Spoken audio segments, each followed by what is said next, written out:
All right, guys, want to thank everyone for coming today. At Warren Roofing, every year we try to have this annual safety meeting, but really what we're trying to do is build a culture about safety. And once a year we try to have a meeting to discuss it, but we're doing daily safety checks, we're doing weekly toolbox talks, we're doing CERTA training, we're doing asbestos training, we're doing the OSHA training. Throughout the year, there's all these different trainings we're doing, but this is our opportunity to get together and have some more feedback. We're at some of these trainings, whether they're at the Union Hall or they're in-house, we don't always get to have the same interaction. So we really do want to get some interaction today and get some questions from you guys. For those of you that don't know me, my name's Trevor Koss. I'm the president of Warren Roofing. Why is safety important? There's a lot of costs associated when there's an accident, and some of them are obvious and some of them are a little less obvious. But the main one is the personal cost that we pay. Getting hurt, there's pain. There's the inability maybe to go collect a paycheck and work. There's the family cost. You may not be able to do some of the activities around the house that normally your family depends on.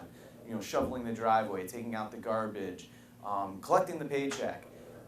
These things are true whether you get hurt at work or you get hurt at home. I like to talk about my 4-year-old son and the safety culture. So, if we're here all day talking about safety, but we go home and we leave our safety practices at work and don't take them home with us, we haven't really developed a culture. And what we really want is that culture to not just be at work, but at home. Because, again, whether you're hurt at home or you're hurt at work, the same impact occurs to you personally as well as to the company. So my 4-year-old, whenever we're doing a project, we were just doing a job, my dad, my 4-year-old and I, chainsawing and clearing some land. And he's walking around making sure everyone's got their ear protection, their eye protection, their gloves, the high-vis jackets on. So that my 4-year-old son is programmed already to be thinking about safety and be asking questions because he's seeing me doing it at home and he's picking up on it.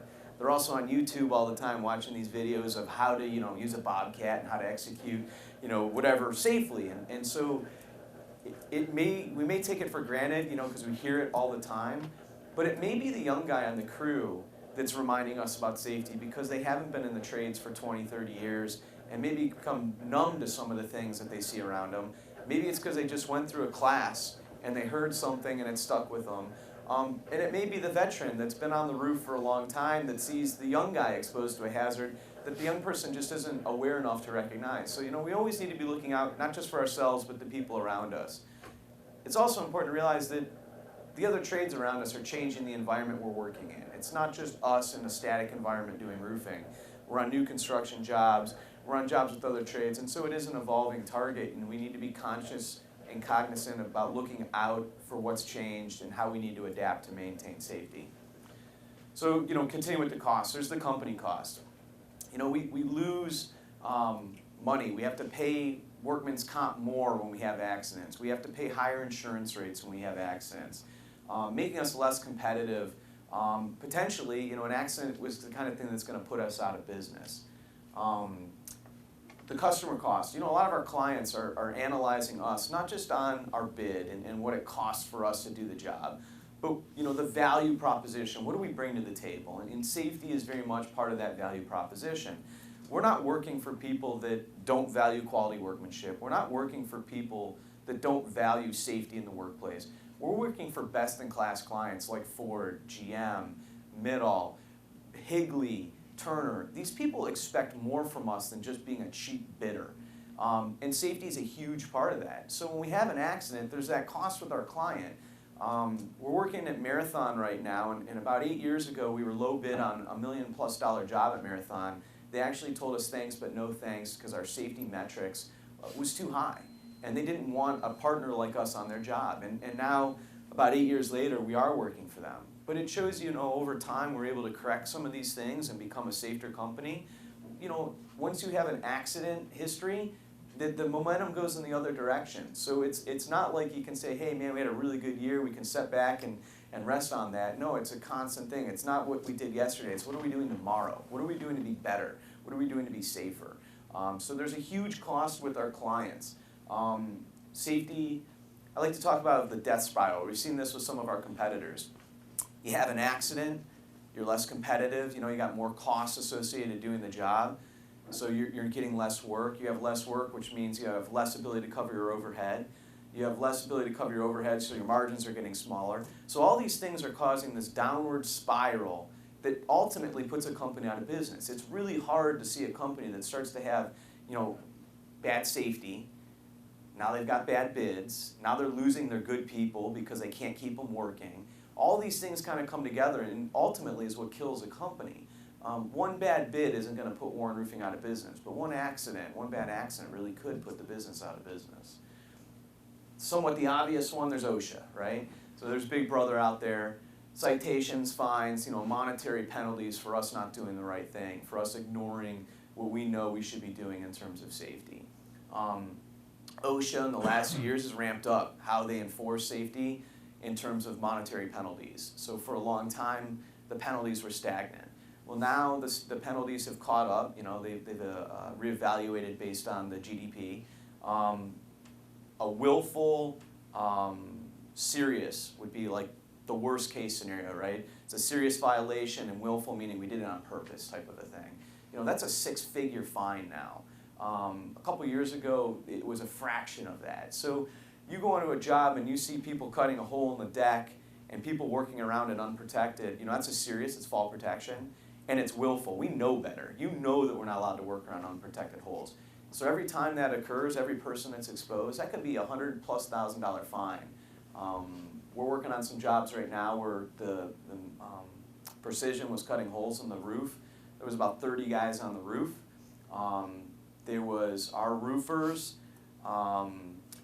We raised the red flag. No one else even recognized they were creating a hazard. And when we told the general contractor this could be a multi-million-dollar fine from OSHA, they were perplexed. They didn't understand it until we brought it to their attention. So unfortunately, a lot of times, some of these things fall onto us because, one, we're the professionals that we are. Two, that's why the clients are hiring us, because we bring that value to the equation. And three, they're not trained about fall protection and some of the hazards that we're exposed to the same way. Just like trenching. Do we really understand trenching the same way that an excavator would? No, because it's not what we do. Yeah, we have some general awareness. It's part of our safety manuals. I'm sure that we cover it at different parts of the OSHA 30 and the OSHA 10, but it's not the same focus as us as roofers that we're paying attention to. Does anyone have any questions? Okay. So the guys that have been at other safety meetings know we have a large group meeting and we have this small group format. Now at the large group, it's great. We get to bring in some industry professionals, some safety consultants. We have 150 people in the room, and we can bring in some high-powered, professional speakers. When we do this small format, you can't bring in the same powerful people because there's so many of these sessions. I think there's 9 of them this year. So we do have a drug-free session that you'll be able to see this afternoon. That's videoed, one of those high-powered presentations. But the difference is with the small group, we're going to be able to have dialogue. You're going to be able to ask a question that you just can't ask in a group of 150 people and have this thing, flow and get out on time. We do want questions, so don't be shy. Raise your hand, ask a question. The other thing is, the questions that are brought up in each group are not always the same. So a question brought up in this session too, we may cover in future sessions just because it was a good point. We want to incorporate that into our presentation. But what we are going to do is Margaret's sitting in the back taking notes. So at the end of the day, she's collecting every question that's asked, and we're going to put out a mailer saying, hey guys, here were the different questions that were asked over all the sessions, and here's the response. Now most of these we're probably going to be able to answer right here, but we may not have time, we may not have the technical answer. Somebody may ask a question that requires some research or consulting with one of the safety professionals we work with. So at the end of the day, we want to give you the right answer, not just a quick answer. So expect to see that, in the next couple weeks as we get through all these training sessions and have all the answers to the questions asked. So please ask questions. A little procedural. We're going to talk about a lot, but we're not going to talk about every one of these safety manuals, and we're not going to talk about them exhaustively. So these manuals, these are what our safety program is. These manuals are usually sitting here under the TV, but they're always available. So if you had a question, a concern, you weren't sure how to handle something, you always can review these. They're something that could be emailed to you. Our company, we have a condensed version of these too that usually are on the job in forms of electronic or even a booklet with the general contractor because they want a copy of our program. We don't send them, 1,000 pages of paper. We send them a reduced version of that. So if you ever had a question, a lot of this information is valuable. Of course, the internet's a powerful tool. It's easy to sometimes just Google, what's the answer to this OSHA, and it comes up. Dave and Margaret are really good about, doing that as well. So if you have questions, raise your hand. And I don't mean just now in this meeting, but if you're on the job and you feel like, gee, I don't know how to do this safely, or I'm not sure we're doing this the right way. Corey, the foreman in this room, may not have all the answers, may not be the guy seeing it, so maybe one of the other guys around him that's looking out for his coworkers that, we're doing the right thing and we're doing it all the time and evaluating the job. So every year we try to have a theme about safety, and what we found is so often on the job there's this reactiveness to safety as opposed to a proactive approach. And with most things in life, being proactive is a better way to be prepared and to go into a situation with the tools to be successful as opposed to reacting to things after they happen. So we want to try to create this idea of being proactive with safety and to be planning ahead. Now there's things that we need from the guys on the roof in the field, and there's things that you need from the office prior to getting on the job, so all that is happening. So what we're implementing in 2017 is a pre-job hazard analysis. So one of our superintendents is going to analyze the job just prior to setting up. It's hard for us as sales guys sometimes. We may sell a job, like I have one right now, that we're not going to start till next spring. Not 17, but 18. So I can put everything together and get it ready, but by the time we get to the job, the complexion of what the job site looks like in terms of safety could be completely different. New construction is a good example too. I could go and look at it, today, and in a month it could look completely different as other trades get on site and the job evolves. So we're going to try to do this as close to us starting the job as we can, but still having time to communicate it. But so that checklist that we're going to develop is going to include a diagram. And the one thing I think the foreman would value is on setup day having a quick diagram, not pages of words that they may or may not have time to study on that first setup day. But where should the dumpster be? Where should we be parking? What are we putting flags versus barricades? That way the traffic can start to get directed. The safety, equipment, materials that we have deployed for this job in this proactive plan are easily communicated to everybody so the plan can be executed.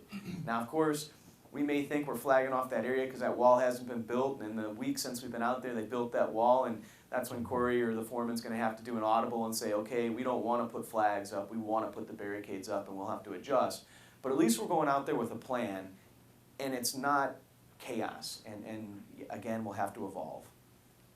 So that checklist is going to go to the PMs. The PMs will incorporate that into their pre-job work ticket, job hazard analysis. That'll be communicated to the foreman via the superintendents. It'll also get stored in the RTM. A lot of times, maybe a different foreman comes to the job, the paperwork doesn't necessarily get to the right guy on time, so we want that to be available electronically, so it's not just sitting in somebody's cab of their truck. Same thing if there's a question on the job, anyone in the office can pull that file up, see it, review it with you, and if there's questions, concerns, we can discuss those. So this is a big thing. I think often the guys in the field don't understand the support that they have here in the office.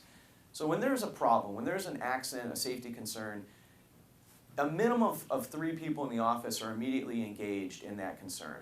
Usually it's more like 6 or 7. So we just were doing a job, I kind of started describing it. We're on the job, we've already torn off the roof, temped it all in with a modified. The GC is getting skylights cut in, 18 skylights cut in, they're putting in new mechanical equipment, and we're just temping all the stuff in, and then in the spring we'll end up putting on the finished roof. So every once in a while they call us and say, hey, you got 2 more skylights to cut in. So we go on the job, and there's 30 people on the roof, there's open holes, there's no safety except the perimeter barricades we have set up, but everyone's exposed to a fall hazard through these openings in the deck.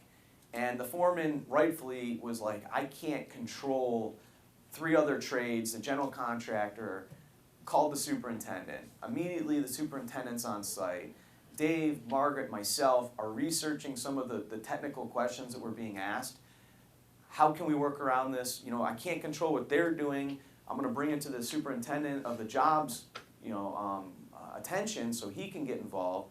But that guy has no idea. I mean, he's a laborer that doesn't really understand fall protection. So, you know, we're trying to communicate with him how we have to protect these holes, how we have to cover them. And oh yeah, by the way, these skylights that were delivered and we're putting lids on that were supposed to be OSHA compliant are not labeled as such. So now we're talking to the manufacturer, finding out, did they send the right skylights? Did they order the right skylights? What's on the job? Do we have to make lids to go over these skylights because they're a fall hazard? Or are they missing the sticker that they should have had on saying they meet the fall intention? So there's a half a dozen people in the office working behind, but none of that would have happened unless somebody raised their hand and said, I got a safety concern, I need help. I want you to know that the office is here to do that. And unless you raise your hand and ask for help, we don't always know that these things are going on. The superintendents, the safety people, we're not always on the job.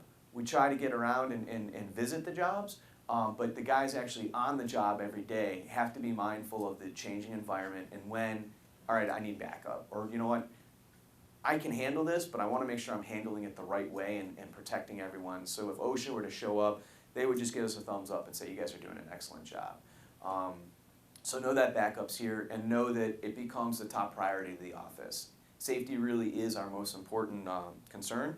And you know, production, all these things are important, but safety really is what drives the company forward or will put us out of business. Any questions about that? Okay. So in the OSHA world, they have this term, I'm sorry, Corey. All right, say you're on a job like that and the other trade is knowingly opening holes like that, and you're saying you're trying to figure out ways to work around that. Now you can't just, like, say you flagged off all the other people that were working. Could you get in trouble from OSHA, like, because you didn't report everything that you seen going on over there? You just secluded yourself from it? So in that world, there's a control aspect. So just to repeat, you know, the question, we're working on other trades. What's our duty, not just to protect ourselves, but to protect them maybe as well from their own ignorance? It's all about control with OSHA. So if they were our subcontractor, we would have ultimate control, and yes, it would absolutely be on us. If we're in the normal environment where we're working for a general contractor, the general contractor is ultimately in control of the project. We're in control of us and our subs. So what I would say in that environment, you take a digital photo, email it to the PM and say, hey, can you let the general contractor know we have some concerns and we're worried about the people we're working around. Two things happen. Now they're on a written notice, right? They can't pretend like, oh, I had no idea that was going on. You know, well, no, we can prove you knew about it. We sent you a photo and voiced our concern. You would be amazed how quickly things change when somebody gets an email photo and we copy the safety director. We copy the right person up on the chain because that superintendent may not care. It may not be a priority to him because I've been doing this for 30 years. I know how to do my job, but you know, the owner of the company, the safety director, all these other people may go, whoa, whoa, whoa, whoa. You know, safety really is something important to us. Why that guy's not championing it, you know, we need to be involved. So it comes to control. So now for protecting our people is flagging off that mechanical contractor who's cutting holes in the deck. So I've got flags around him, so we've demarcated the area of work. That's acceptable for us. Obviously, it's not okay for them. You know, those guys really need to be tied off, period. There's no flag and monitor, none of that's acceptable. And that's where I think a quick call to the office and, hey, here's the situation. And exact same situation came up and I wasn't sure, and I kind of misdirected the guys. Within about an hour of Dave and I discussing it, we realized, wait a minute, no, we can't do that. Called the guys in the field and said, hey, redirect, we need you to handle it this way, no problem. You know, and so they changed their tactic. Again, we want to be supporting you, and we may not have the right answer at the moment. Usually we do. But if we don't and we're not sure of ourselves, you know, we're calling CEA, we're calling NRCA, we're calling some of these safety professionals that we engage with on a regular basis and verifying, usually in writing, are we doing the right thing? And you know, they're pretty quick to get back to us. So thank you, good question. Any others? Cool. So, you know, kind of staying with OSHA, this term competent person comes up in OSHA's world. So OSHA, a lot of the safety videos you watch, they're going to talk about, well, who's the competent person on your job site, right? To be a competent person, it makes up 3 characteristics. You need to be able to, you need to be trained, you need to be able to identify a hazard, and you need to be empowered to correct it.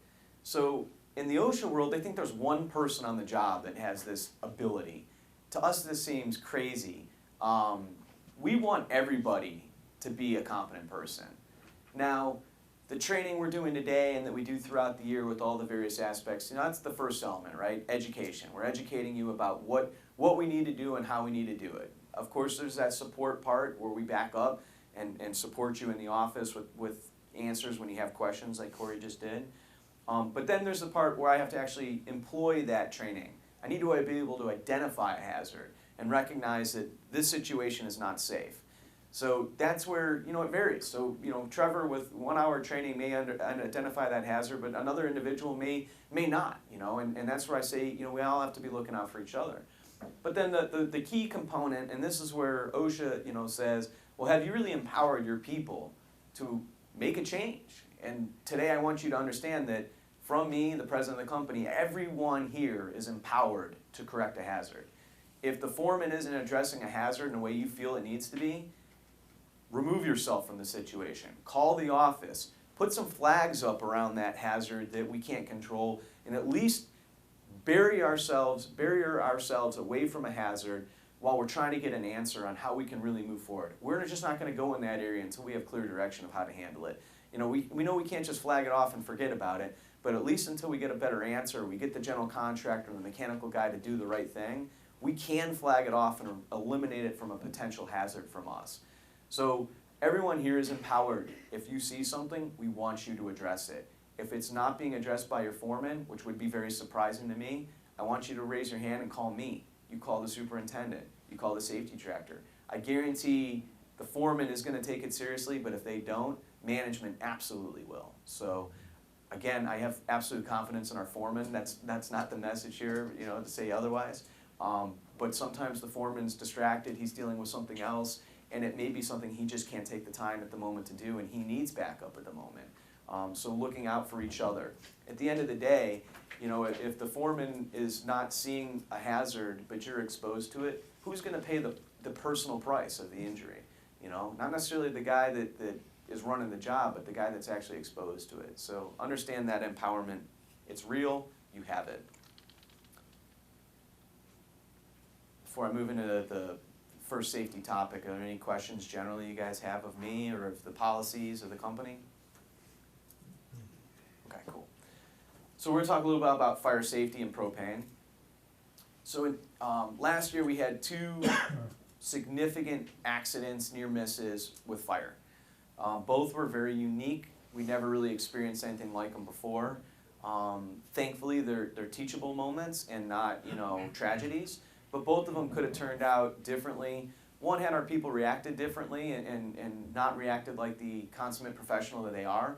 But a lot of it's luck. Sometimes when things go sideways, you're either in the right place or you're in the wrong place, and the chance of you standing here versus there is the difference between getting hurt. So the first one was a manufacturing facility. We were fully adhering a PVC roof. It was a full tear-off. This was an insurance claim. The owner had fire damage, and part of the fire damage was funding the replacement of the roof. While we were adhering the PVC, you know how we dump the bonding adhesive in the large totes so that you can use the larger rollers? Well, those totes were getting dragged across the PVC roof. They were picking up static electricity. So when the guy took the roller out of the bucket and hit a fastener, it immediately grounded, sparked, ignited. So we had immediately had a fire, with, I don't know, however much bonding adhesive was on that roller at the time. Boom, it's on fire on the installation. The crew responded. Fire extinguishers are handy. Put out the fire, backed the fasteners out, took the board out and eliminated it from being as a hazard. Threw new insulation in, screwed it down, and continued on their way. The owner's rep was on the roof when this happened. They just had a major fire. The guy thought that this was just a normal thing that happened in our business. He didn't even, when we did a post-incident report and communicated it, this happened on your job and here's what happened and how we're dealing with it to make sure it doesn't happen again. He was like, I just thought that was normal. He's like, you guys handled it like it happened all the time. We'd never had anything like that happen in our history. But everyone reacted in a way that it wasn't a panic. They just did their jobs and executed what they knew needed to be done. And the owner's rep was like, I don't even want to show my boss because I don't think it was an incident. And here we're calling it an incident. The fire extinguishers being handy, people knowing and recognizing that they were needed, eliminating the potential, getting those things off the roof immediately, so it couldn't smolder or cause a problem. All the things that needed to happen, some of it being common sense, some of it just being training or self-awareness, they all happened, and it was a non-event to the owner, and to us it was a learning moment. We'd like to say we could put wheels on all these totes so that we don't drag them. The reality is in the low slope roofing environment, that may work on some jobs and it may not on others. But picking up that tote and setting it down as opposed to dragging it, that was really the difference between it picking up static and not. And not to say that it couldn't happen even doing that, because your feet could be what's picking up the static electricity. We did look into this with the manufacturer. They'd only known of 3 other examples of this in the country. So it's one of those things that happens, but it's kind of like lightning. It doesn't strike often, but when it does, it can be a bad thing. The other one was significantly more serious. It was on a high-rise apartment building. I think it was an 8-story building. We were torching modified. We were actually in the capping phase at this point. 100-pound propane tank was secured to a dolly. It had just the extension of hose on it for the torch. There was a gentleman torching the roll, and if you could imagine, he kind of had the tank set going left and right, with the roll in half, and then would move the tank and keep going as he applied rolls. Another gentleman was running the push blower, making sure the roof was dry and clear so the guys that were capping, could just keep laying up.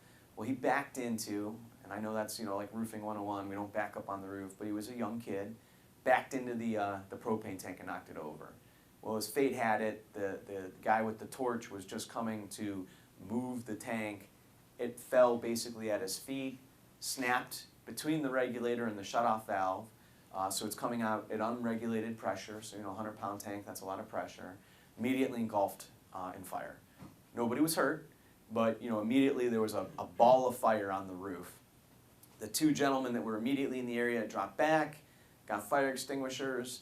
I don't know if you guys remember when we attacked Iraq and they were lighting the oil wells on fire. There was no fire fighting of those things. They literally put an explosion into the well, vacuumed out the air, and that's how they got those wells under control. And it took years of doing that.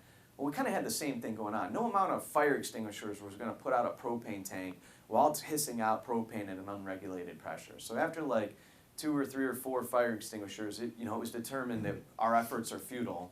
They called 911. They evacuated. They got out of the way. Now this is where it turned where it could have become tragic. As the tank started to lose pressure, the fireball, became smaller.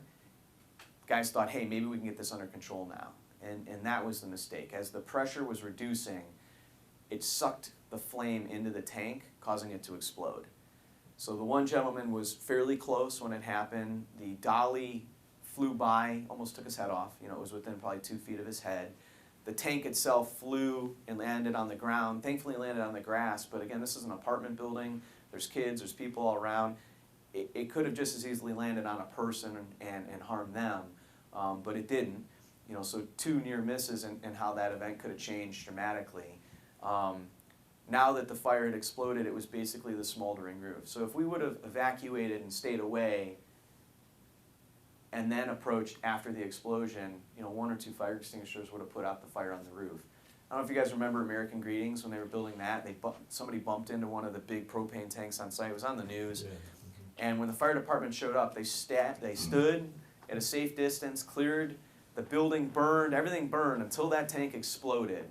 They didn't even try to fight the fire, right? Because there was no fighting that propane tank while it was just spewing fuel. They had to wait until that tank burst. Now they could go fight the fire. So that was kind of the same situation on a smaller scale that we experienced. But again, thankfully it was a near miss. No one was injured. In both situations, less than 100 square feet of roofing was damaged. I mean, so when you talk about a pretty significant problem, the most important thing is that the people are safe.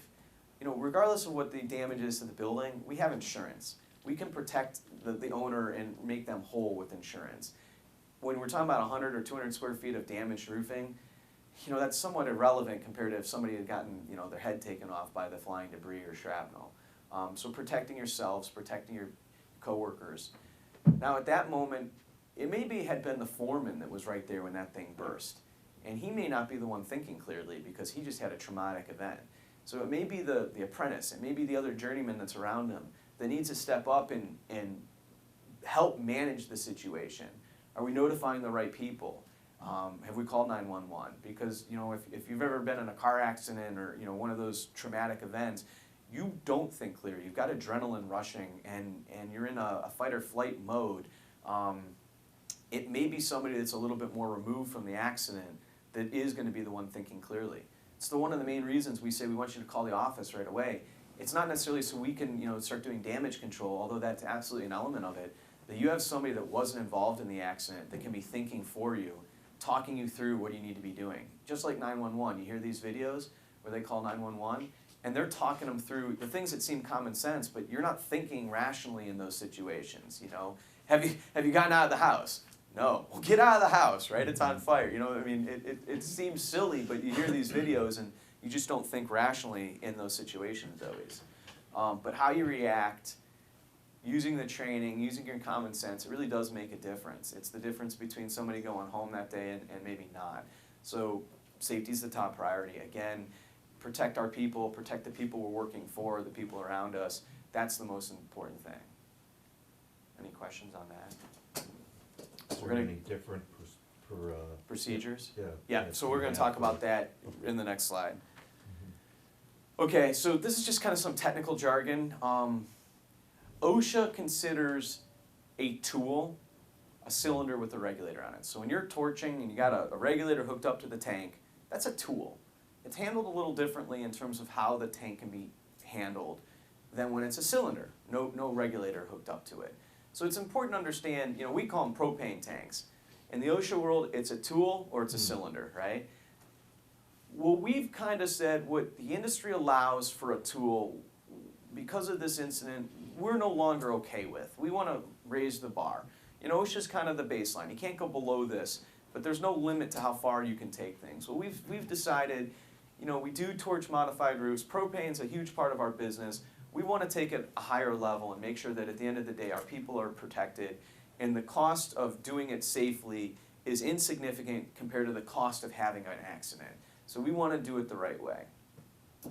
Something that's important to understand, how we can secure cylinders. It's really going to be the same whether they're in use for us or whether they're being stored, but again, just understanding the difference is all I was trying to do. So there's approved containers that we can put the propane in, so it's secure. There's also putting 3 cylinders together and strapping them. The idea being that with 2 it could still teeter and fall, especially the larger tanks because they get taller. But with 3 it's kind of like the tripod. The industry, the fire marshals, OSHA, they all feel when we have 3 tanks together they're not likely to tip over.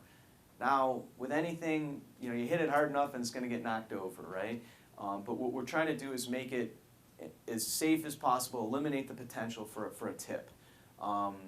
I'd love to see the propane tanks be like a pancake, this big round diameter, something that you couldn't flip over if you wanted to. But that's not currently what we have or what we're seeing in the industry, although we're looking into it. We'd like to see something with the lower center of gravity just so we don't have the same potential for tipping. So here's, oops, I went the wrong way. Here's some of the cages. So on the right is a large cage. This is a heavy cage, a couple 100 pounds of steel all by itself. Now it has doors so it can open, you don't have to drop it in the top or anything like that.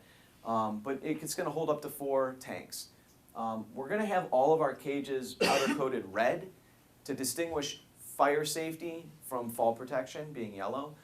So we've just fabricated a bunch of these. We're prototyping them. We're getting some feedback in the field of what we like about it, what we don't. Before we make or procure a bunch of these, we want to make sure that we have the right tool to deploy before we got 15 of them and gee, we should have gotten, they're too big, they're not big enough, they're too tall, they're not tall enough. So this is what we think we're going to end up with for storage of the large tanks or quantity of tanks. It's going to limit to 4 tanks. One thing the fire marshal seemed real particular about is limiting the amount of fuel. And we didn't think of fuel the same way he did, but every piece of equipment's got a gas tank. It holds so many gallons of fuel. There's the 5-gallon tanks to fuel those tools. There's the propane, there's the full tanks, there's the empty tanks. Well, all those are potential hazards. Storing them together, so we're keeping our hazards in one area as opposed to having landmines strewn throughout the job, that's something the fire marshal really wants to see. And if my people are coming up on the building to respond to a fire, if there's propane tanks everywhere, I as a fire marshal, can't send my people into that place. You've created a hazard that we can't deal with. But if they're in the southwest corner and the fire's in the northeast corner, we know where the hazards are, we know where the fire is, we can go do our jobs. So keeping everything stored in one area is key. Again, limiting it. How many tanks do you go through in a day when we're torching cat? Maybe 200-pound tanks a day. So it's not inconceivable to think that every couple days we're gonna need to switch out tanks, as opposed to, say, having 12 tanks on the roof and we're not gonna change tanks out for 2 weeks. That's maybe easy for us, but now we're creating this potential. We're exposing ourselves, we're exposing the owner to this hazard that we don't need to by just doing it and engineering a solution by limiting the amount of fuel. The one thing we're gonna ask on the gasoline, we don't wanna see multiple 5-gallon tanks up. Hoist up to the roof what we need, fuel the equipment, get the empties back to the truck so they can get refilled for the next day. And if you need to keep one 5-gallon tank on the roof to refill the generator and some of the equipment throughout the day that may need to be fueled, that's fine. You've now limited it to what we really need, not leaving a bunch of cans up there that we don't need for days. So limiting the amount of fuel that we have on the roof. Same may be true of bonding adhesive and some of these other flammable materials. Hey, if we're torching a temporary roof and fully adhering the finished roof, do we need the bonding adhesive on the roof at the same time as the torch? Maybe not. But if we do, well, maybe we store one on one end of the building and the other on the other end of the building, so we're limiting the hazard by separating the two from each other. On the left, this is a single tank configuration. We see this more for maybe a service job where, like if you're working at the steel mill, they may have a higher standard than if we're just doing a regular service job for some retail building. But up to a 60-pound tank will fit in some of these cages. There's smaller cages and larger cages. We have steel cages and we have aluminum cages. So the idea with the aluminum's, a 30-pound tank in the aluminum cage, it's not easy, but you can pick it up with one arm. So the idea being you could pull it up that way and not make it where it had to be hoisted some other way, but a wheel and a rope would be sufficient. The beauty of both these cages is it meets both standards. It's secured as a cylinder, right? So as we're storing the tank and not in use, these count as being secured. Now, the other thing is, I can run a regulator and hook up to these. They're also still secured. The other takeaway we had from this, the propane incident was we didn't have enough hose. The guy was too close to the tank with the open flame. The CERTA standard is the flame and the tank need to be 10 feet away. That wasn't true. As the guy was walking back, he had the torch in his hand. He didn't necessarily leave it on the roof and go over and do that. One of the reasons was he didn't have an extension on his hose. Now I know with a 20-pound tank you can't have 100 foot of hose running, but with the larger tanks you absolutely can. So the first thing we did in response to this is we got 25, 50, and 100 foot hoses with T's on them. So now you can set your tank outside of the area of work, bring the hoses to you where you're actually going to be performing the work. Again, limiting the potential of a problem by isolating the two from each other. So that's the one thing we're going to want to see. The other nice thing with having a larger tank but further away is we're not going to have to move it every day. You can leave it there for 2, 3, 4 days, then move it. Hey, we need to switch out tanks anyways. We'll get rid of the empties, we'll move the cage, and then we'll put the new fulls in the cage that's staged for the next 3, 4 days worth of work. So we're trying to engineer solutions and not just react to problems when they occur. I have a few more photos, but I'm sure you guys will have questions about this topic. Again, just talking about what's acceptable. So on the left, this is 3 tanks, the tripod, secured together. They could be strapped. In this case, they're chained together. But the idea being that so they can't tip over. So as a competent person, is it secure, right? So if I can go up to it and push it over, it's not secure.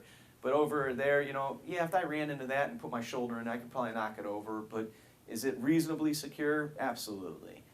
If I had something structural, maybe I could attach to, an I-beam or something around a mezzanine, maybe I could chain it to that and even make it more secure. Awesome. That's not always available. But, this meets the standard by every professional we've talked to. On the right, this is actually, I think, a 30-pound tank in the all-aluminum configuration. Again, I'm not a big guy, but I can pick that thing up with one arm with a full tank. that aluminum cage, I was surprised. You know, it looks way heavier than it is, but we're making some of these too. We don't see this working for the larger tanks. You know, as the tanks get taller, they become less stable. But the 20s, 30s, 40s, you know, they're relatively low center of gravity, and the base on this is significant enough that it is stable. Again, can I knock it over? Absolutely. You know, it's not, you know, it's not the pancake I described earlier where you'd have to pick it up and throw it, but it's reasonably secure and it's protected. You know, the regulator's not going to break when this thing gets knocked over, and you actually see that in a second. So here's some things that are unacceptable. You know, on the right we have 2 propane tanks. You know, hey, great, they're chained together, but there's only 2 of them.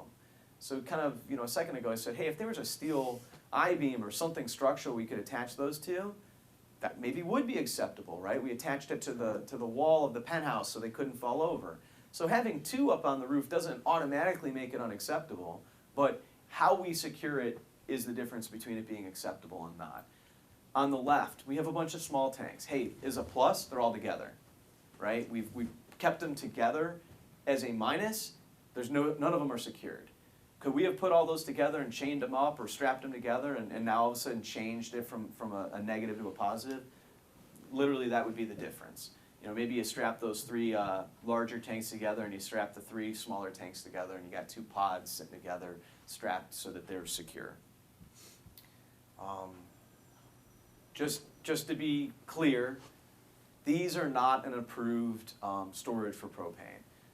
We felt that they were, the fire marshal disagreed. We're not going to fight City Hall. We're just going to say, okay, these will not be powder coated red, you know, just so that it's obvious to everybody that what is and what isn't acceptable. There'll be one color.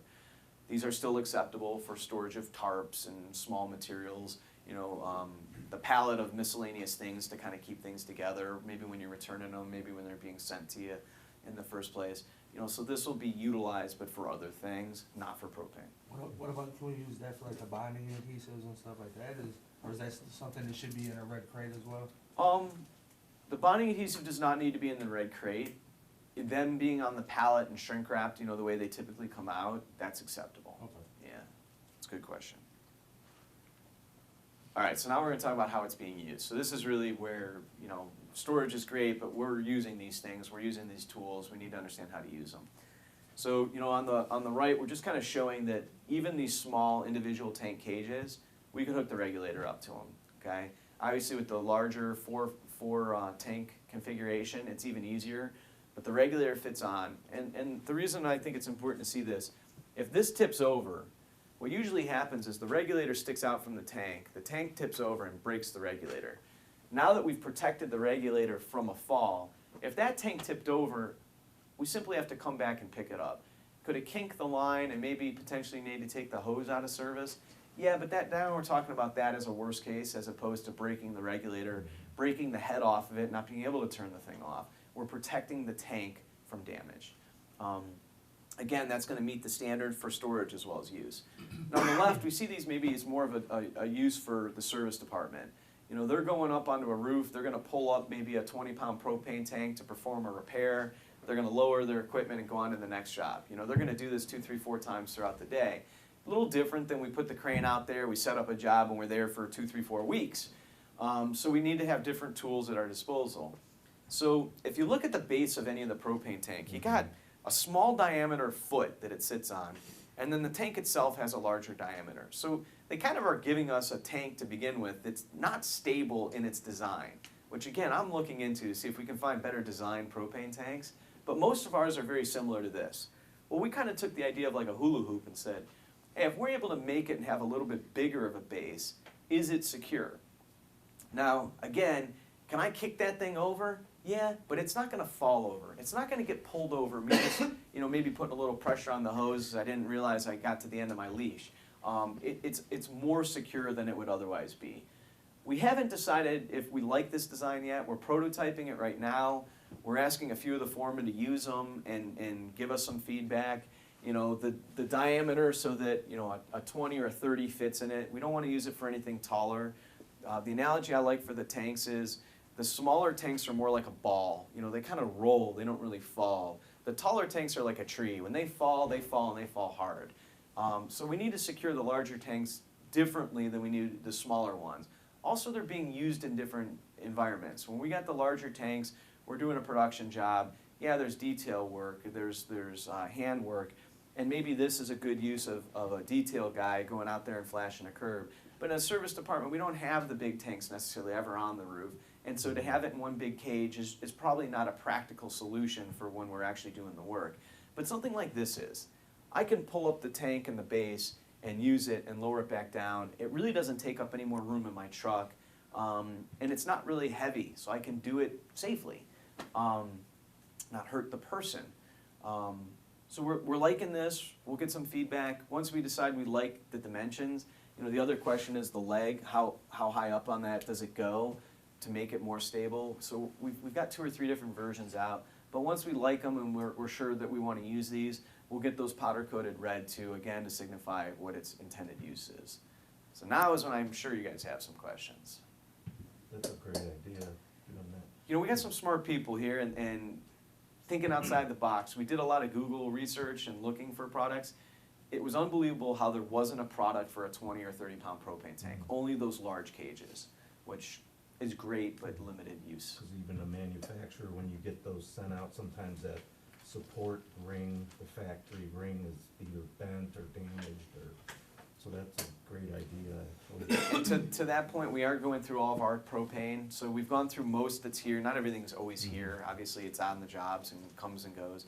But we're inspecting all the tanks now. That's part of our protocol to make sure that the feet are good. Are they going to get dented and dinged and mangled?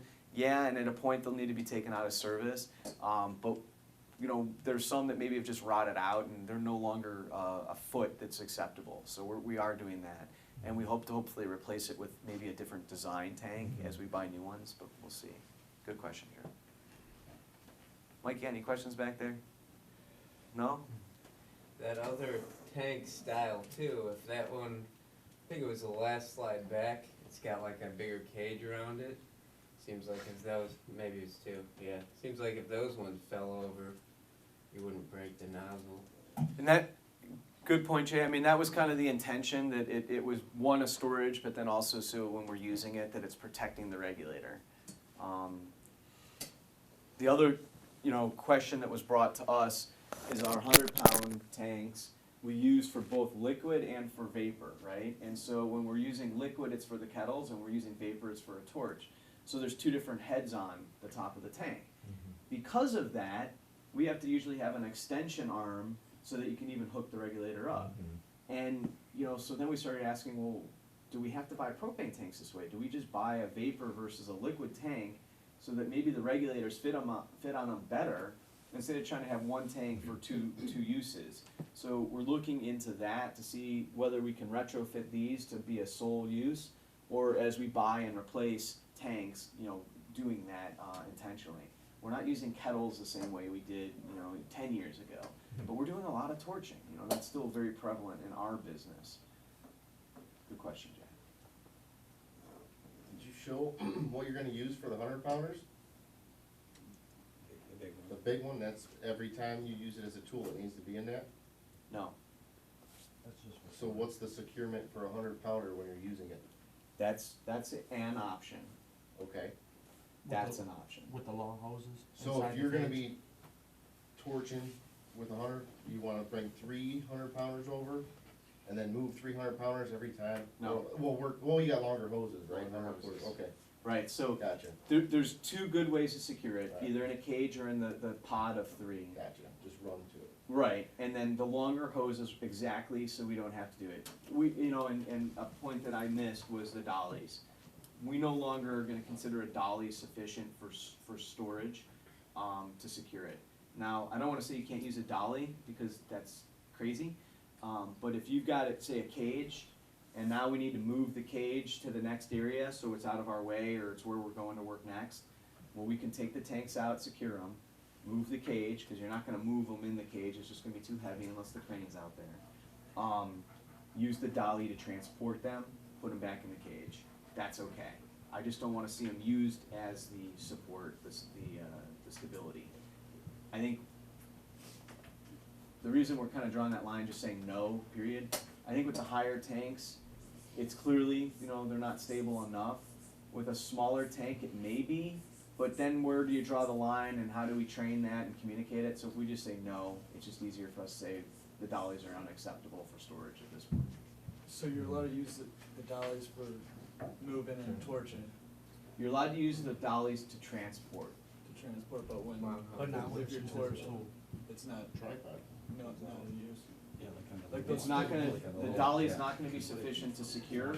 Like at NASA, the 55-gallon drum dolly that you guys made us, Mhm. like that thing was awesome for those 100-pounders. It sat on a 4-wheel pedestal, and literally it'd be like leaned up probably at a 30-degree. You would have to run into it with your shoulder to knock it over. So I'm not familiar with this particular dolly. I'm thinking the hand dollies Yeah, where it's Just a got two-wheel. two wheels. So And there that one may has be no support. technology like you're talking about that would be utilized and on the right job, you know, that may be something we can talk about. You know, so going back to the pre-hazard analysis at the beginning, you know, these are the kinds of things that, hey, as a project manager, I should be communicating, but when you get on the job and going, gee, this is hard, maybe we could be doing this a different way, that's where you have to raise your hand too and ask the question, because there may be a solution like this, whether we own it or not, we can always go buy a tool, and that's one thing we're looking at right now, is there other tools out there that we could utilize? We got the 55-gallon dollies out there. They're awesome now. Yeah, well, Yeah. like I said, I'm not familiar with it, so I'll look into that, Yeah, but you can take a look at it. I was never out at NASA on that job to see it, so I would just like to reserve judgment until I can see I it. got you. And then, what was the yellow one? Those are the steel ones, those ones are heavy for like the 40, or you said it holds up to the 60 pound, I think? So Somewhere twenties, those are- thirties, and forties, so they are different sizes, so like the I'm sorry, we actually have them up to 60. There are taller ones for 60-pounders, you're not gonna pull a 60 up by hand, Right. but on some of these service jobs, you may have those, cause we're gonna be torching for days, and you may have a derrick or something set up where we can pull them up. My question was, is if it's in that cage, Yes. are we able to move that with the dolly? Sure. Can we leave it in that, on the dolly? I'm gonna say no. Okay. Yeah. The dolly's just out, period. Yeah. Okay. And again, it's not that what you're saying I go, gee, I object to, it's like you But why start, even take that chance? you start to move into the gray, and where's the line? And if we just say the line is, you can't use the dolly, it's real clean. Okay. For us, you know, Margaret will get up here and talk, you know, Margaret's formal education is in education. And the cleaner you can make things and the more concise, the easier. I mean, you guys are getting stuff thrown at you every day, all the time.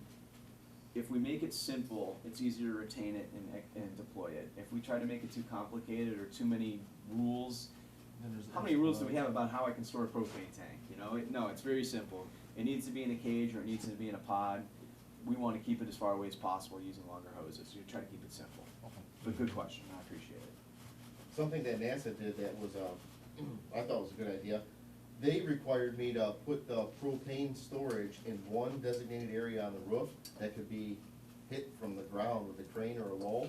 That way, they said if they ever came up with a fire, they knew right where the propane was, you know, you let them know where it was, and then they were able to just pick the whole crate off the roof. Say if the fire started on one side and was working towards it, they could actually get to it before it got to it. So now the city of Cleveland, they're saying they don't want the propane on the roof. Oh, so that, yeah, okay. Well, and so part of it is we were in a reactionary, we had a problem. So they were being, my opinion, punitive with us, they were punishing us. But what I took from the meeting with all these fire lieutenants was they'd rather have it on the ground and run a hose to it. Leaving it up there overnight, unacceptable. We wanna hoist it up and down every day, we would be open-minded to that. So it wasn't that they gave us a clear rule, it was anything but that, but they kinda talked about the pros and cons of all these things. And in your situation, NASA, very safety conscious, that's one example where maybe they were a little bit more reasonable with you than maybe the Cleveland Fire Marshal would have been. And very unusual, usually NASA would be the other way, right, way more higher standard, than maybe somebody more practical like the Fire Marshal. But yes, I think that's a good plan in general, to keep it isolated, keep it accessible so it could be picked off, potentially on the ground the same way, keeping it isolated, barricaded off so, you know, somebody couldn't drive into it or something like that, you know, putting those concrete barriers in. You know, all those things are gonna be a thing, again, we're gonna be talking to maybe the building owner. If we're in the city of Cleveland, we'll probably be talking to the fire marshal, You know, we'll be pulling the permit, he'll be coming out and looking at what we're doing. If he doesn't like what we're doing, he's gonna tell us, this isn't okay, and then we can start talking about what is okay. Everybody comes at this with a little bit different perspective, and there really isn't one answer. That's one thing we've learned for sure. So, I like that NASA was being flexible, I think that was a good solution on your job. So, I think that's the kind of thing we'd like to do, if it's acceptable to the other parties, so. All right, well, when accidents do happen, we need to be prepared, right? And how do we respond to an accident? Again, could be the difference between, you know, personal loss, property loss, etc. So the main thing we're doing is training. No one's allowed to touch a torch, propane tank, without certain training. So, you know, one thing Mike Jackson and I were talking about is if I'm torching and I have my sort of training, it's not my apprentice's job to move my tank out of the way. He hasn't necessarily had the same training I've had to understand all the rules to make sure it's done right. He may put it on the cricket and it's not stable, you know, and all of a sudden the tank's falling over because where he set the tank. So we want only certain people to be managing the stuff and using the tools because they have the appropriate training to understand it. Now the beauty of this is all of our apprentices are getting CERTA training now. So by the time they graduate to journeyman, they are CERTA certified, they are OSHA 30, they are asbestos trained. Where 20 years ago, our apprenticeship program didn't incorporate all these same things into the program like they do now. So we really do have some young kids coming out that are arguably better trained in safety than some of the journeymen that have been doing the job for a long time.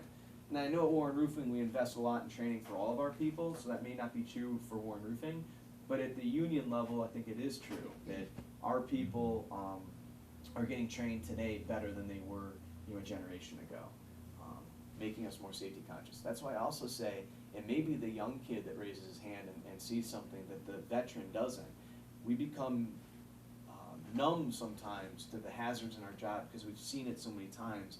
You know, the message we've heard in some of these safety videos is, I got comfortable with it. You know, I'm around it all the time. It's kind of like working on a roof. You know, you put your wife in the work environment that we're in, they're not going to be comfortable on the roof, right? I'm scared of heights, you know, it seems dangerous. But we're comfortable in that environment because we're in it all the time, but also because we've been trained to do it safely and recognizing when we're out of being safe and when we are is important. All right, so now what else can we do to protect ourselves, to create an opportunity so that we're not having a problem?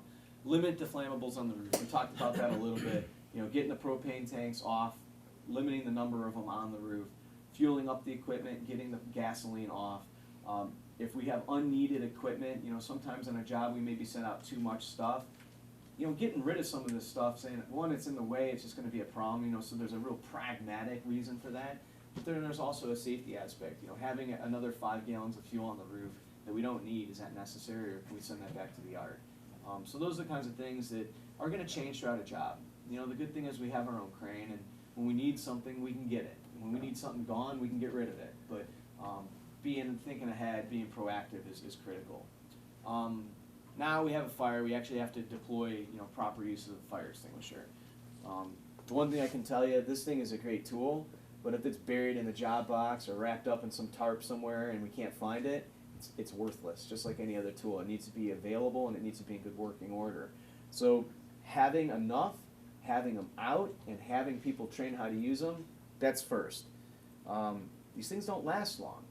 You know, this is a smaller one, but the ones on our roofs are usually the 5-pound ones. You know, a 5-pound fire extinguisher goes pretty quick. And so 1 or 2 fire extinguishers probably is not sufficient, you know. 1 per person. Hey, if we have a fire, does everyone want to have a fire extinguisher in the hand, or are we all going to be watching the one guy that's got the only fire extinguisher? So making sure there's enough of them on the roof. Inspecting them. You know, once a month these things, our foremen are being asked to inspect it. You know, is it full? Is it green?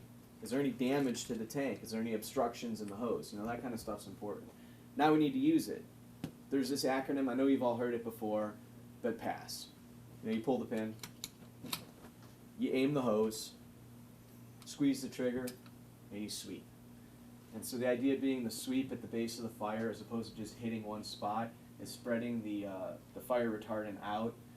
Also, you may not want to discharge the whole fire extinguisher in one pop. You may want to see if I'm actually doing any good. You know, if there's a fuel leak like the propane, after I discharge one fire extinguisher, I may have to reevaluate. Do I get a second, or do I change my approach? And so, you know, again, some of this is common sense, but some of it's the training and asking yourself the questions. So again, it's pull the pin, aim the hose, squeeze the trigger, and have that sweeping motion. So if you can remember that acronym, you know, you've got it. Again, using a fire extinguisher is kind of like the last resort, so we're deploying other things to make sure that we don't have to use the tool. Firewatch, obviously it's part of the CERTA program. I would tell you that if we had a concern on a torch job, maybe the materials we're torching around are more combustible than we like in the old roof, and there's maybe potential for smoldering. Well, does that mean that we, at the end of the 1 hour fire watch, it's time to go, you know, we have 1 hour fire watch, we're out of here? No, maybe we need to do a 2 hour fire watch, you know, maybe even more. Maybe we need to get a thermal camera out there, because gee, we're just not comfortable enough. We have multiple thermal cameras at this point, so you can actually look through the plies and see what is the temperature there, and if there's a concern, it can be dealt with. We know that the smolders don't catch on fire while we're there. It's gonna happen at 3 o'clock in the morning, and the building's gonna burn to the ground while no one's there. Hopefully no one's there. And so doing the preventative, precautionary measures are critical. We don't wanna have to use the fire extinguisher. You know, it's kinda like your harness. These are tools we don't wanna have to use. When we're using them, it's because we failed upstream. We wanna eliminate those potentials so that these are just things that collect dust and they're on the job because we need them, but we're never gonna need to use it. Any questions with the pass? All right, the other part that, you know, again, I think it's somewhat common sense, but I don't wanna take it for granted in that heart of the, you know, moment, your adrenaline's raging, you know, it's hard to think straight. But what is the most important thing? Do we need to evacuate the roof? Do we need to call 911?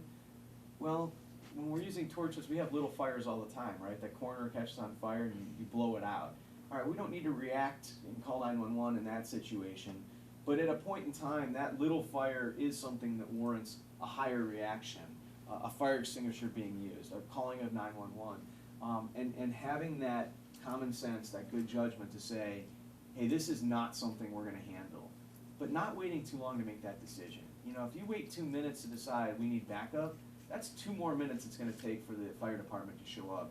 And in a fire, that could be a big difference, you know? So making an assessment and then reassessing it quickly, you know? It may be, I got this, and 10 seconds later going, you know what, I don't got this. You know, we need to call 911.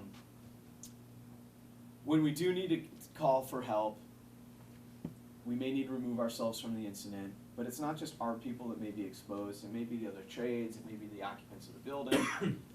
You know, so we're calling 911, we're calling the office so that maybe the office can help, one, talk us through it, but also dispatch the appropriate help. Maybe it's the building owner, building occupants.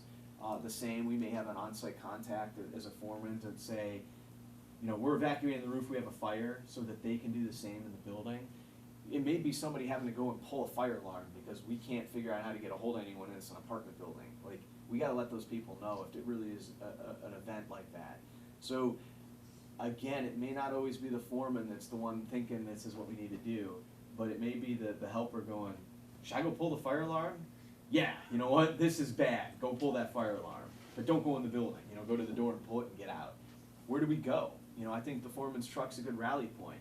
We don't wanna have 4 guys at the truck, and where's the 5th guy? Well, he's sitting in his car on the other side of the building, and, you know, we're worried that we gotta send the fire department in to go rescue somebody that's actually not in harm's way. So, you know, having a rally point and talking about that, you know, that's a great thing to talk about in your early morning, whether it's in the toolbox talk or your pre-safety checklist. If there's an accident, where are we gonna show up? You know, so we know everyone's safe. Before I go to my questions, does anyone have a question for me? Cool. When does a propane cylinder need to be secured? At all times. At all times. We always need to secure the propane. And then, who is empowered to address a hazard or a safety concern at Warren Roofing? Everyone. It's a person. Everybody. And right, a competent person. And I consider you all competent people, but if you don't think you're competent, let me know. We'll help Not you. everybody on the roof is, I mean, Appreciate it, guys. Question? I did have one question. Yes. The young gentleman that's working with me now, Mhm. he's not CERTA trained, but he's gonna be an apprentice next fall when the class starts. Could he take that training? early on, or no? Since we're always like a one-on-one type? He's not gonna be torching until he has had a sort of Even training. just handling, or he can't even touch it too much, okay. No, can't even touch it. And I am not sure, but I think the CERTA is in, I know it's not in the first year, I think it's in the third year. Anyone that's just gone through the apprenticeship, remember? Yeah, they did it in the first year. That's when I got mine. It is in the first year, Yeah. okay. I did mine my first year, and then we just did one like 2 weeks ago. A refresher, Yes. okay. So before you graduated, you got a refresher? Yep. Okay, well, there you go, so Okay. he's gonna get it relatively quick. Mm-hmm. Any other questions? Appreciate it. We're gonna turn it over to Margaret, and we'll talk a little bit about fall protection.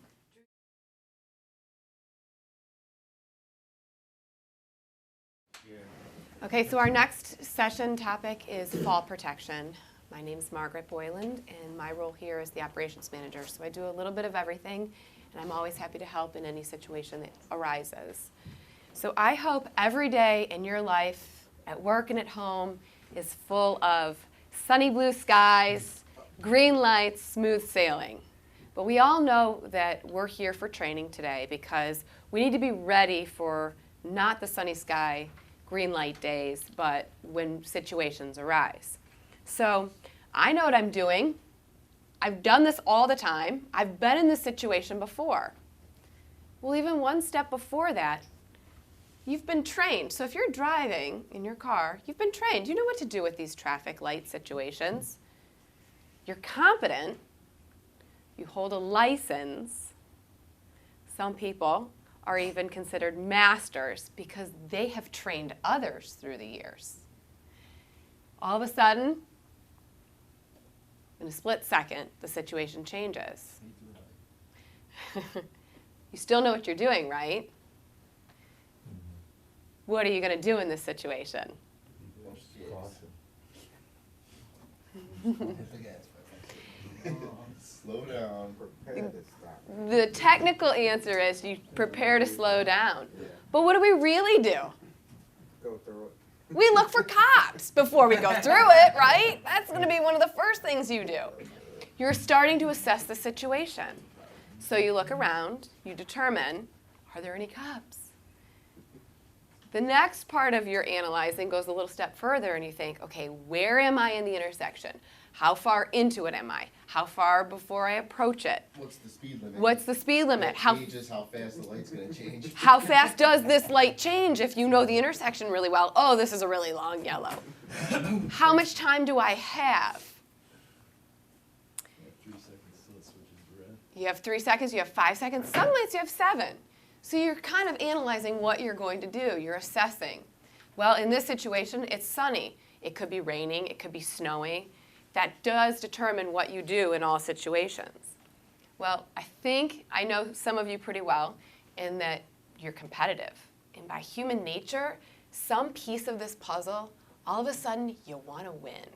You have that desire to win. And you're going to take control of the situation, and you've decided. You've made the decision. There aren't any cops around.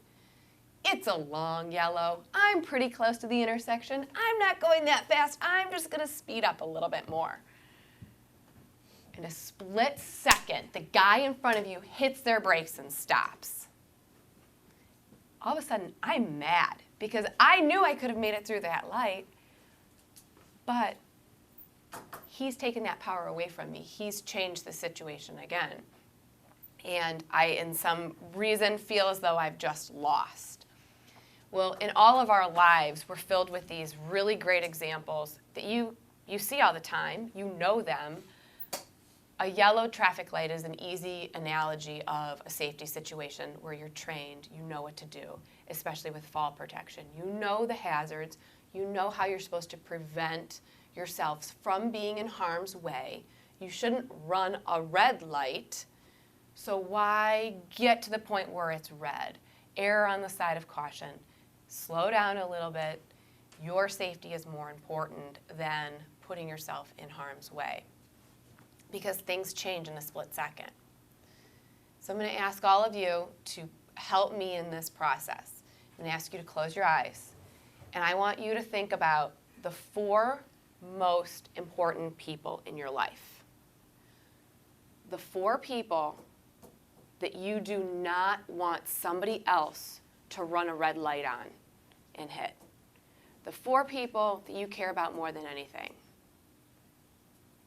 Can you see them smiling? Aren't they who you work so hard for? They're worth it. And so are you. And so, as you open up your eyes, and you can still hear those names of the people, these are my 4. They're who I care more about than anything in the whole world. It's my husband and my 2 girls. And never would I want to put myself in a situation where I couldn't be there for them. But a piece of the puzzle is me. I need to make good choices. So as you're looking for motivation to stay attentive today, which most of you have heard this message more than once. Some of you have heard it 5 or 10 or maybe even 20 times from some of the same people. It's hard to come up with new ways to make our training impactful when it's the same facts year after year. I want you to find the motivation in what's most meaningful to you. And I think it's what you go home to every day. It's your wife. It's your brand new little baby that you just brought home from the hospital. It's your parents that you've seen work so hard in their life that now you're the caretaker for, and you need to help them in the last stages of their life. There's a lot of people who need you, and we need your help to make sure you get home safely to them. So with your safety motivation, a new idea that I want to ask you to be charged with is, what's your safety legacy? Because I know all of you are skilled craftsmen, and you deliver great quality roofs, and you're proud of your workmanship, but part of what you're proud of, I know, is your safety legacy. So I want 3 things to influence you. I want what you know, what you do, and what you care about to lead your decision making for safety. Because if you think about those things, you know better. You're trained. Your actions are done with intent and what it's all really about anyway. Use those as your guide to be your safety legacy, because you don't want to be known as the knucklehead who was careless. All right, OSHA. It's our guide of how to be safe, and it develops a framework for us to create our safety policies. So in 2015, they had about 4,800 people who didn't make it home at the end of the day to their 4 people that they care more about than anything in the world. 93 people a week, or 13 people dying every single day. Those are big numbers. But compared to 1970, where 38 people were dying, we've come a really long way. So what does that tell us? They're making good rules. We need to follow them, and we'll all be safer. Warren Roofing's history and trends on simple accidents are right in line with that. We're employing more people, working more hours, and we're having less accidents. So we're falling right into developing a better safety program, and we're keeping more people working more safer. So we're proud of that, and we want our trend to continue. As they narrow down of all the people who experience fatalities in work, of all the people who die, 1 in 5 are related to construction. It's the highest industry. It's why our insurance rates are so high. It's why you work in such a dangerous environment, and we recognize that, and we need to keep you prepared and informed of everything that's changing. Drilling down a little bit more, falls are the highest of the fatal 4. And falls are most likely to come from a fall protection violation. So that's why we're going to spend a big chunk of time talking about fall protection. You'll also see the other topics that we'll talk about later this morning. But these fatal 4 have also been referred to as the focused 4. So when OSHA's going to do a job site inspection, they're focusing on where people are having the worst accidents. And that's why they arrive on our job sites more than most other situations. We're reminded to do our training and to provide the right equipment, and that those things go hand in hand. You need to be trained in how to use the right equipment. You need to be provided the right equipment. And with fall protection, that's subpart M. Everybody here today has been trained in these topics. So these are our learning goals. I bet you can answer these questions right away without any trouble. But this is what we're going to get as our reminders before the end of this session. When is fall protection needed? Above 6 feet. Who's responsible for fall protection? What? Everybody. All together. Everybody. What are the different types of fall protection? You don't have to name them now because we're going to go through them. And what is fall restraint? So we're going to touch on these topics before we're done. Guardrails. It's our most preferred type of fall protection. Why? Because it is the best example of fall restraint. When the guardrails are up, it eliminates the hazard of a fall. It keeps you from falling. It's the best fall restraint. Guardrails, we love them. But when you're installing them, you need to be tied off. So that's going to incorporate our next topic that we're going to talk about. The guardrail, the top rung needs to be 42 inches tall, plus or minus 3 inches. Mid-rail, 21 inches, plus or minus 3. Toe boards, the outward force needs to withstand 200 pounds when you run up against it. We're going to see a good example of that in just a minute too. Our personal fall arrest systems, that's the second form of fall protection, the harnesses that you wear. They have some numbers that they need to be compliant with, and that they need a maximum arresting force of 1,800 pounds. It must be rigged so that you can't fall more than 6 feet, and it must stop an employee in 3.5 feet. So if you've done this training before, you remember how we talked about the average male is 6 feet tall, his D-ring is on his back at about a 5-foot height. How much rope does he have out? Is he wearing a shock-absorbing lanyard? How much will that open? And all of a sudden we would see everybody glaze over, like 6 minus 1 is 5, plus 3.5. How tall is the building? And that got too confusing, I think.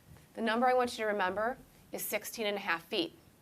So if you're working on a 12-foot tall building and you have a ton of line out and you fall, you're going to hit the ground before the harness can catch you.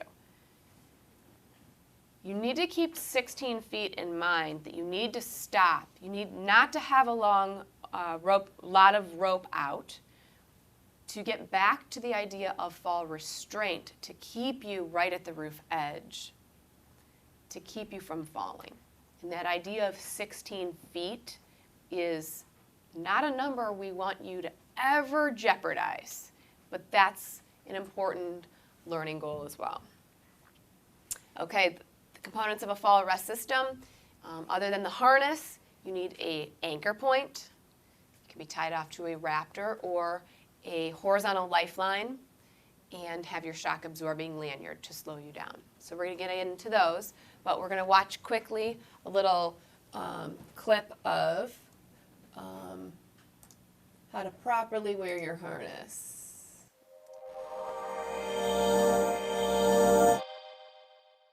Today we'll be talking about how to properly put on, or more precisely, don a full body harness. Guardian offers a wide variety of fall protection harnesses with different webbing and buckle options. The worker featured in today's video will be donning our Velocity harness. To get things started, the first and most important step of using any piece of fall protection equipment is to inspect it. Hold the harness at the dorsal D-ring and make sure all buckles are disconnected and all webbing straps are not twisted or tangled.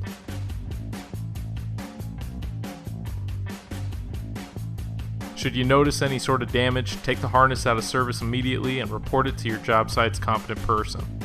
After inspection is complete, place the harness shoulder straps over your shoulders, making sure the dorsal D-ring faces out. If the dorsal D-ring is too high or too low, remove the harness and adjust the D-ring so it is positioned correctly.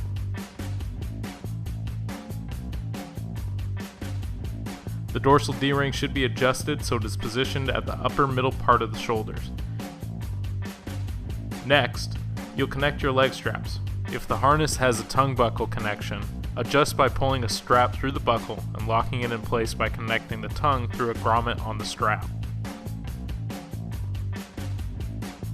If the harness has a pass-through connection, connect by passing the male plate through the female plate to create a secure connection. If the harness has a quick connect connection, connect by clicking the male end into the female end, and disconnect by pushing the release buttons on each side of the buckle. Now we'll adjust and connect the chest strap.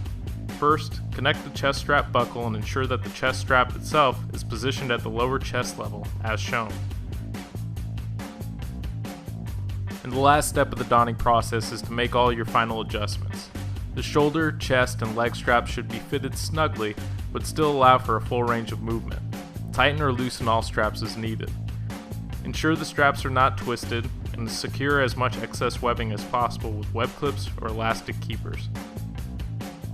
To check if your leg straps are properly adjusted, use the hand test.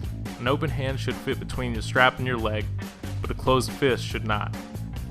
Proper adjustment is very important here, since straps that are fitted too loose or too tight can increase the risk of injury in the event of a fall. If you followed all these steps, congratulations. You've successfully donned your harness. And now that you're done, it's always best practice to have someone with the knowledge of the safe and correct use of harnesses to ensure that your harness is donned correctly. Use the buddy system to double check your work here, as a properly fitted harness is the key to ensuring your safety in the event of a fall. Until next time, be safe up there.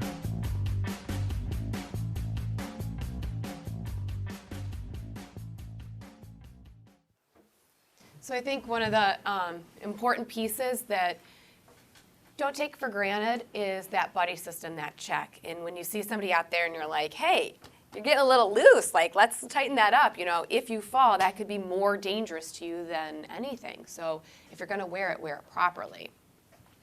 The shock absorbing lanyard, it's like your airbag that goes off. It stops the impact from hurting as badly. It will likely still be painful if you do experience a fall and your harness is what catches you. This will make it feel a little bit better. When it opens, it adds 3.5 feet. If it's been used in a fall, it needs to be replaced. If you see any of the red stitching coming out, it also needs to be replaced. We're going to go through before you leave today and replace any safety equipment that you feel you need. And I know beam straps have been a heavily requested item from the first group that we did yesterday. But if there's anything else within your personal fall arrest system that you feel like you need to have replaced, today's the day to do that. Our anchorage points.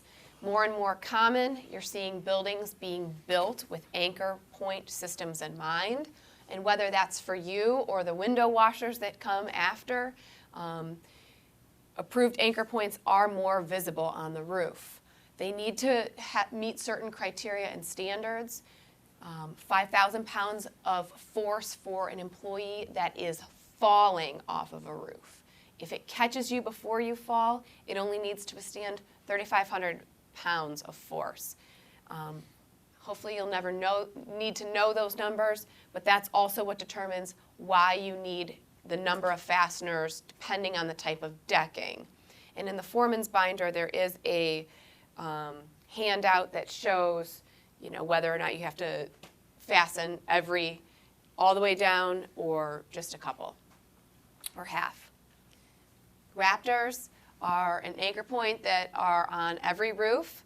We've made it our change on setup day that the first lift with the crane is not just the safety equipment, but the Raptor, so that people can be tied off immediately. Use that to start adding our guardrails to get people safe right away. Raptors cannot be used on Tectum decks. It's the only deck that we know that they are not allowed to be used on. Our horizontal lifeline. We're running into these in more of the Kent State types of projects, or where there's anchor points, you can run between two lines. They need to be installed by a qualified person, and you still need to be mindful of how much how much rope you have out, or if you're using a retractable lanyard so that you can't fall off the roof, even though you feel like you're given a little bit more tolerance in an area. When you're working in an aerial lift, you need to make sure you're tied off at all times. I always find this a little bit enjoyable because when I tend to go to the store, it seems to be when I see people in an aerial lift the most, whether they're replacing the lights above storefronts, and more often than not, they're wearing a harness that's not connected to anything. So while they have their harness on, they look safe, they don't have anything that's actually connecting them. So how could you just walk by and not say something? Well, I tend to get out my phone because we do all these little seminars, and I take a picture, and that gets their attention. And all of a sudden now they'll be willing to maybe talk. And so I say things like, I'm glad you're wearing your harness, but what are you tied off to? And then in a second, the guy, it's typically a guy, he'll reach down and he'll just connect right in. I go, oh, thanks, that makes me feel a little bit better. And you know, it's just about doing the right thing. Looking out for somebody, whether you know them or not, just to keep them safe. It's important when you enter an aerial lift that you do so with your hands. You need to maintain 3 points of contact similar to a ladder. If you've done the aerial lift training, you know some of those extra important steps as well. Warning lines. They have a place in our industry, but it's down on our list of preferred items.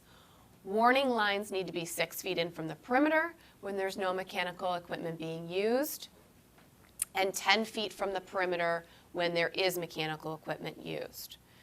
Warren Roofing does not favor flags. It's not good enough. That's how we look at it. It's not really going to keep you safe. I think a lot of us take pride, even if it's not our own job that we're working on. As you drive through the city, you can spot Warren Roofing job sites with our beautiful guardrail systems. They're ours, and I think it's neat when you're on the freeway and you don't even know a setup has happened, and there it is, you know. With warning line systems, they have certain standards of how tall they need to be. They need to be 34 inches at their lowest point. The idea there is that if the flags get a lot of slack, it becomes a trip hazard, and it's out of the sight of vision for somebody walking, carrying something. Their tensile strength is significantly less. It's not going to really do anything if you bump into it, except fall down.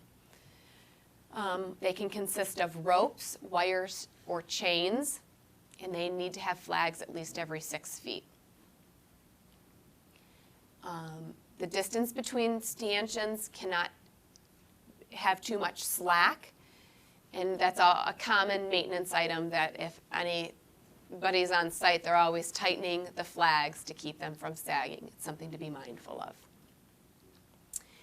We use flags a lot as more of a controlled access zone, roping off an area, not to go in that area, or as a guide from where you come up the ladder to walk as a walkway to get to our area of work. This controlled access zone keeps people in a safe area, and it also lets people know where we're not working. It's a guide. Safety monitoring system. It was 2 years ago that we formally said you can't just use a safety monitor as your form of fall protection on your own decision making in the field. It needs to have the approval of the project manager or the superintendent. And the reason being, without just being a joke, that a safety monitor really becomes the witness of the accident. There really isn't a lot that they can do to keep you from falling or to keep you safe. The rules of the safety monitor are that they have to be a competent person, they must not have any other duties, they must be on the same work surface, and you must be able to hear them. Again, an important piece is this isn't what we want you to do. We want the guardrails. We want you in a harness. Do you have any questions about that? All right. Hoisted areas. This is becoming a little bit more common to see whether it's scaffolding or hoisted platforms. And we're going to talk about scaffolding in depth. But it's important that those hoisted areas be protected with a guardrail system. Often we hear other trades removing pieces of those guardrail systems. Again, we'll address that a little bit more, but when you're working in these areas, you need to have your harness on. Steep slope roofs, we do come in contact with, not nearly as much as our flat roof. It's when our pitch is greater than 412, and they have a couple of different standards that can be allowed as fall protection, but we don't really use them here like safety nets. Holes and covers. This, to date, one of our most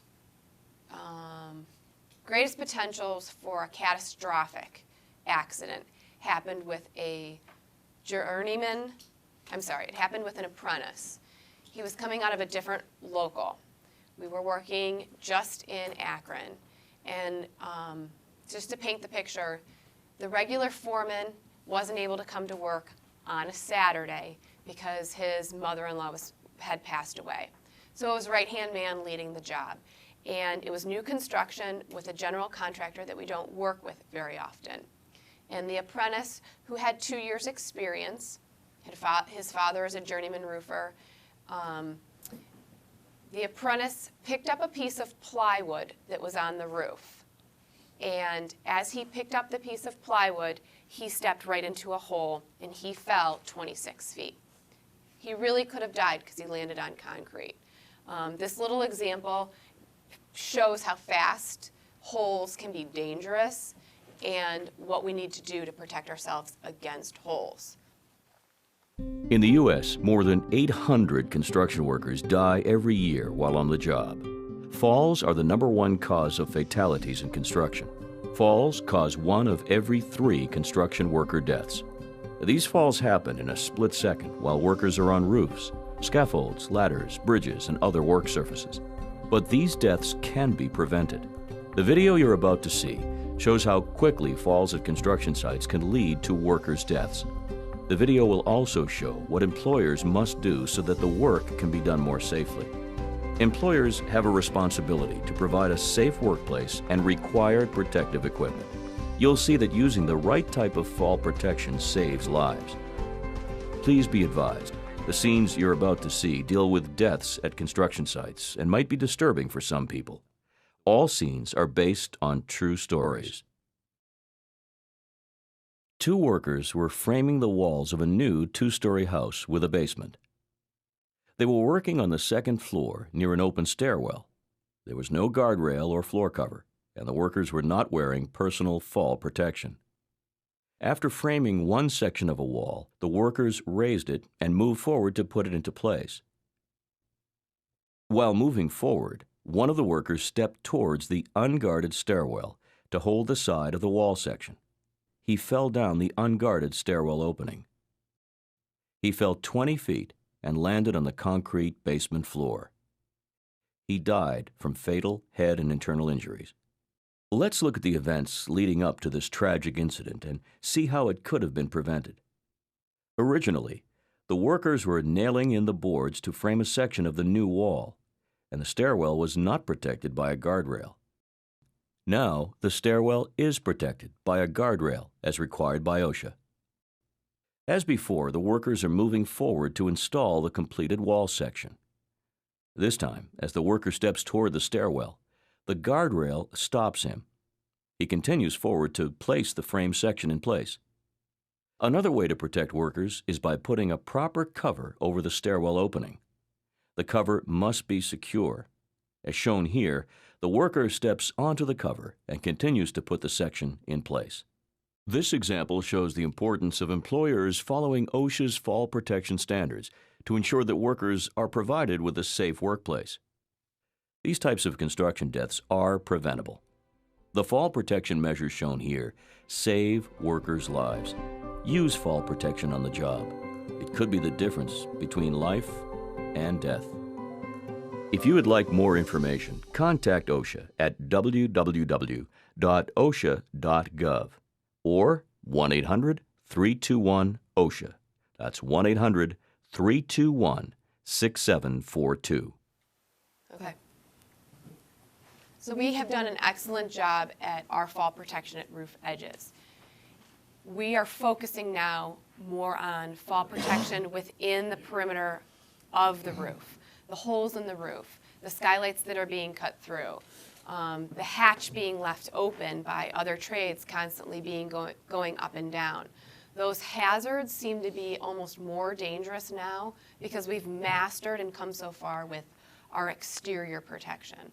So internal fall protection hazards of stairwells, hatches, holes, curbs need to be taken care of with proper precaution. We need to cover them, mark it with hole, secure it. It needs to be able to withstand twice the expected load. You can use flags to cover a hole as well, or a skylight area, just to keep it demarcated that we're not in that area. Ramps or walkways also need to have guardrail systems on there. Some new construction and remodeling or renovation projects where they're changing elevations, you see ramps being built by the general trades for us to use. If we're using them, they still need to be safe for us to do it. And if there aren't guardrails and toe boards in those situations, it's appropriate to ask them to be corrected. In some of our big projects, like at the Q, as you were approaching your work area, you came in contact with other dangerous situations. If you were to fall, you're not just falling a great distance, but you could be falling into water, which would create a drowning situation, which would complicate your fall that much worse. So we need to be aware of other hazards that would complicate fall hazards. Openings in walls that are greater than 30 inches or 18 inches high. So in roof elevation changes or where there's doors and thresholds, we need to put a little guard protection so that that's recognized as a fall hazard as well. With any good safety program, OSHA tells us that you could have a program, but you have to show that you're educating people on your program. You're doing retraining, which we're doing today, and we do all throughout the year with toolbox talks. But also, you have to enforce your policy. And while nobody likes getting pulled over by the cops and getting a ticket for running that yellow turning red light, nobody really wants to write anybody up for a fall protection violation. But it's the necessary evil to keep the importance and the value of the policy. So the first time it happens, it's a stricter policy.